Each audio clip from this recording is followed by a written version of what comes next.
Thanks, John. First, thank you for the titular promotion. I am actually not the design and architecture critic of the Dallas Morning News. I'm just the architecture critic of the Dallas Morning News, but I'm glad to take design on as well. I like to think of myself as just generally the urban critic, the city critic of the paper. Before that, I should let you know, I'm actually from New York City. For a long time, I was an editor at Princeton Architectural Press in New York. And now I am quite late on a biography of Philip Johnson, on which I've been working for a long time. Now, anybody who wants to talk about publishing or PJ, really happy to do that. But today, we're going to talk to you, I am going to talk to you about the city of Dallas, from whence I come for the last 3 years. And it's a city that I like to call Paradox City, because it is a living paradox. I think in some ways all cities are paradox, but Dallas is the most paradoxical of cities. And you can see it here from a distance, and it looks in a way like this truly magical place, this crystalline city that you approach, green, growing out of the prairie. It's really extraordinary to come upon it from the south. And this is the sort of almost magical appearance. And then this is the other reality. Dallas is also the city. It's a city of great wealth, but also a city of just immense poverty, of broken down streets, of broken down families, of broken down homes. And this is what I wrestle with as an architectural critic basically every day. This duality of what Dallas is and what it wants to be. It's a city that really is trying to figure out what it is. It always has had an identity crisis, an identity problem. When you think of Dallas, you probably think of these three things. One, the Kennedy assassination.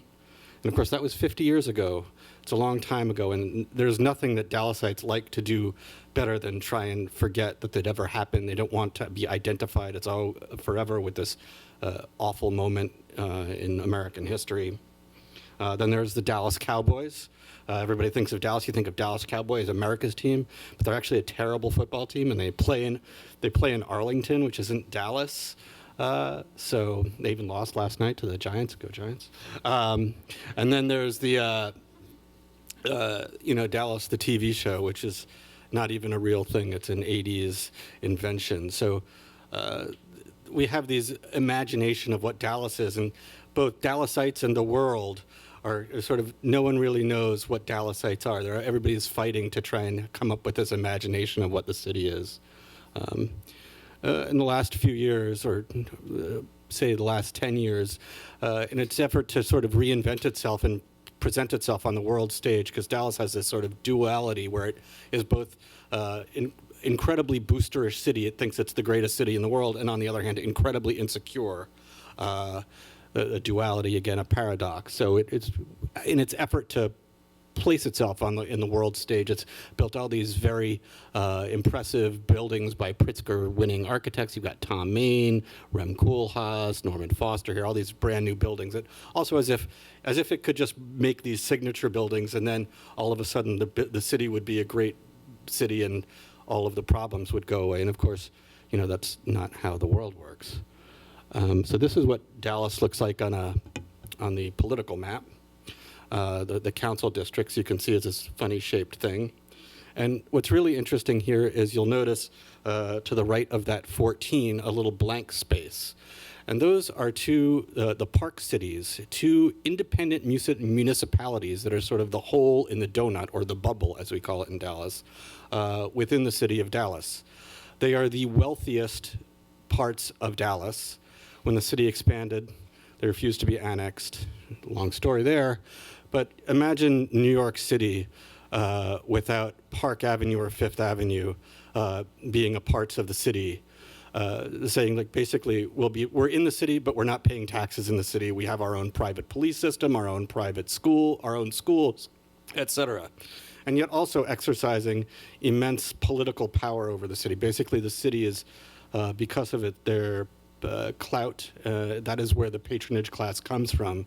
They've managed to retain a hold on the city governance in its direction, even though they are separate So we have a sort of like a plutocratic system. And this is sort of the product of that. This is a blight map of Dallas. You can see it's a very divided city, very racially divided. You know, this is the South. It was segregated up until the 70s, still deeply, deeply technically segregated until the 70s. In reality, completely segregated even now, perhaps even worse. You can see the red areas in South Dallas, largely African American and also Hispanic, and in the northern areas, green, largely white and wealthy. And so this is another way of looking at Dallas. So there's Dallas, there's this Dallas, this is the actual map, but this is also actually technically Dallas. This is Dallas County. So we have this, and you can see, so we have these two different political designations for the same place. And you can see here how defined it is by its roadway system.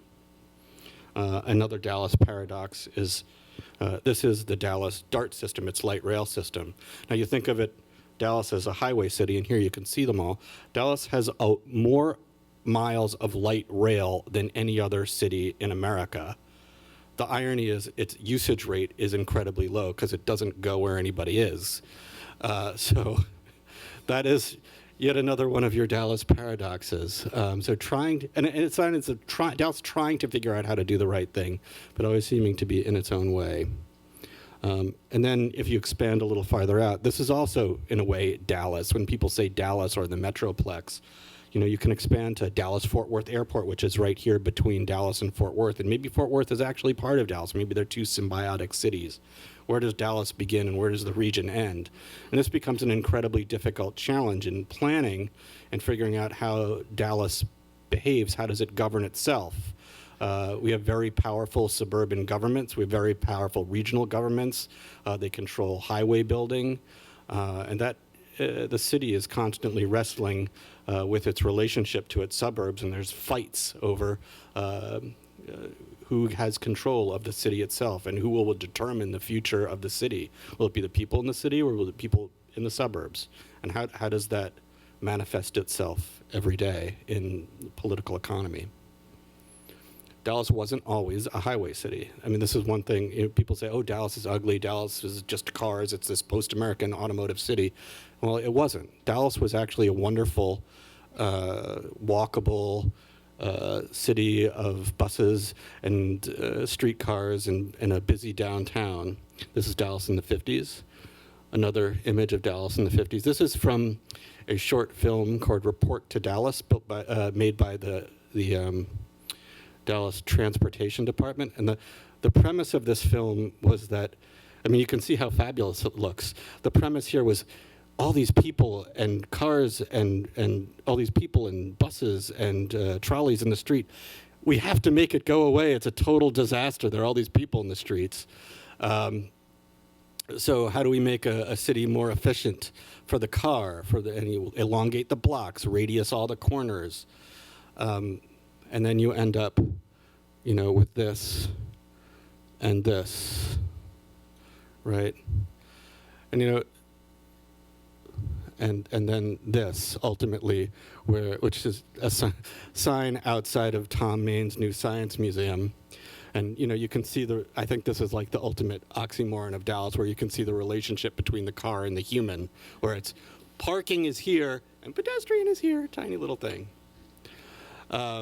And, you know, I'd like also you to keep in mind that Harvard, you know, a lot of you will leave Harvard. You study here, you leave Harvard, you take the ideas back to whence you came.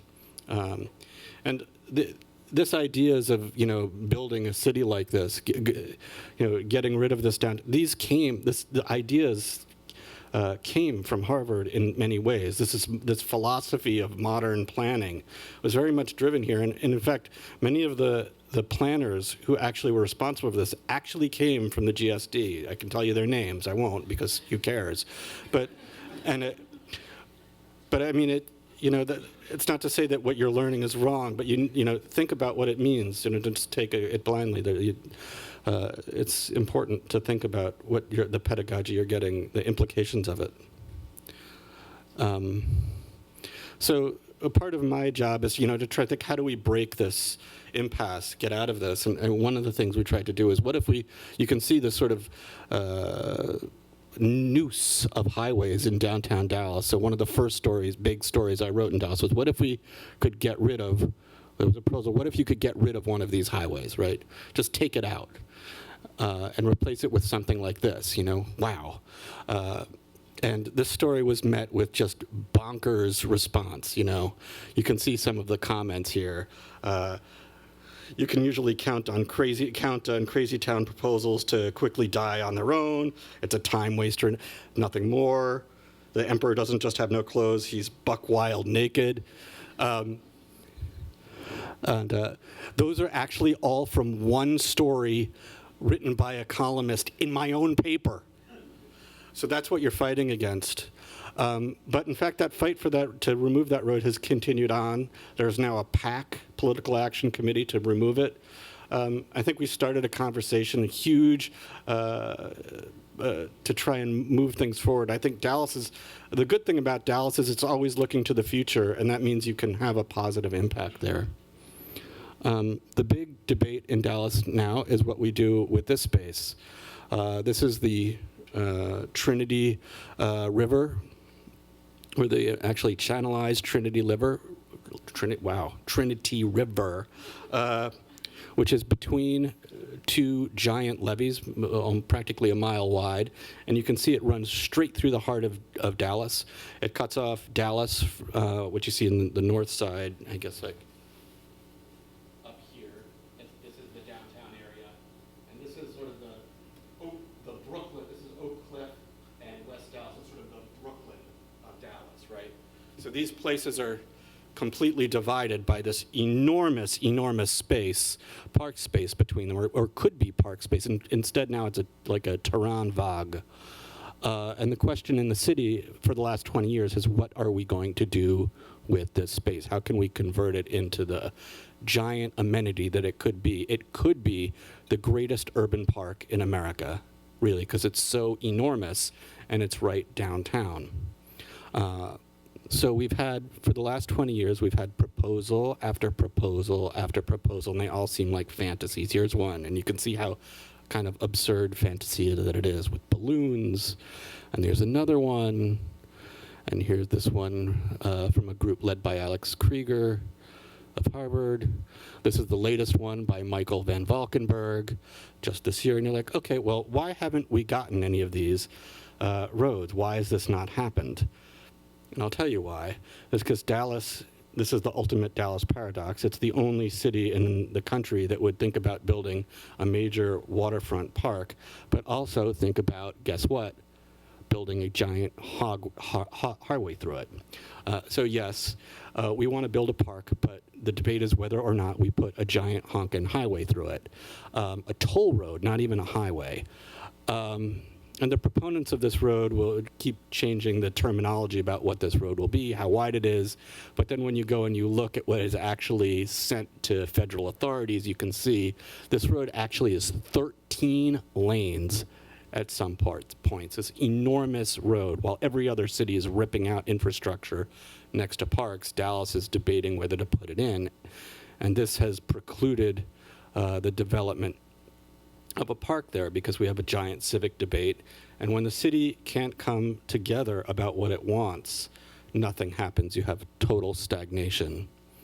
We're also told that this, so the proponents of the building there, it's like, okay, we'll turn it into a parkway and the road will meander. But then when you see what, the meandering road looks like after it's the federal highway, engineers get their hands on it, this is the meander, right? It doesn't meander, it's just a highway. So this is the danger. And of course, Dallas looks at this, well, guess what? This is Houston. Houston is Dallas's chief rival. I love them both, but in the time that Dallas has been arguing about, what the heck to do with its downtown, Houston has managed to do this. It's Buffalo Bayou Park. A giant $158 million park in exactly the same situation. in its downtown. And they managed to do it because they came together about what they wanted. They decided they wanted less infrastructure next to their park. And they managed to coalesce the authority in one place and go ahead and build it. And meanwhile, this is in Dallas, we're still wondering why we can't have the Trinity. So this is about collapses my time with you, but you can kind of understand what Dallas is about and the things I'm wrestling with as a critic, which are not just talking about buildings, but talking about all of architecture in the city and how it operates. Because it's, to me, architectural criticism has to be more than just about individual buildings. It's about the way people live in the city. And if you need to learn to talk to people and explain to people that why architecture is important isn't because of one individual building, but because of how it affects their lives every single day. That's really a challenge you have as architects. You have to learn how to do that, or else you'll have trouble achieving your goals. And that's it for me. And I'd love to talk to any of you about any of this, and especially Dallas. We need your help. Just don't build more highways.